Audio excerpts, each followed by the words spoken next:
ప్లాట్లు ఇచ్చే పరిస్థితి లేదు. ప్లాట్లు ఇచ్చిన చోటేమో అది చెరువులు ఉంటాయి, ప్లాట్లు ఇచ్చిన చోటేమో వర్షం పడితే మనిషిలో నీళ్లు ఉంటాయి, రోడ్లు ఉండవు, కరెంట్ స్తంభాలు ఉండవు, ఏముండదు. ఏం జరిగింది అంటే ఇంకా 10 ఏళ్ళు చంద్రబాబు ఉన్నా కూడా వాళ్ళకేమి లాభం జరిగేది లేకపోగా మళ్ళీ ఇంకొక 50,000 ఎకరాలు నాకు ఇవ్వండి అని చెప్పి మళ్ళీ మొదలుపెట్టాడు. వీళ్ళకే దిక్కులేదు ప్లాట్లు మొదటి వాళ్ళకి, మళ్ళీ ఇంకొక 50,000 ఎకరాలు అంటున్నాడు. ప్రజలు నమ్ముతారా? అర్థమవుతుంది కదా వీళ్ళు ఎంత ప్రేమించినా చంద్రబాబు నాయుడు అధికారంలోకి రావటానికి వాళ్ళు తపస్సు చేసినా, ఇళ్ళు వదిలి ఊర్లెంబడి తిరిగినా ఇవాళ అతను చేసే ద్రోహాన్ని అంగీకరించగలరా? ఒప్పుకుంటారా?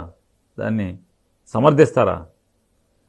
ఖచ్చితంగా అదే రైతులు తిరగబడి నారా చంద్రబాబు నాయుడు గారిని తరిమి కొట్టే రోజులు వస్తాయి తొందరలోనే.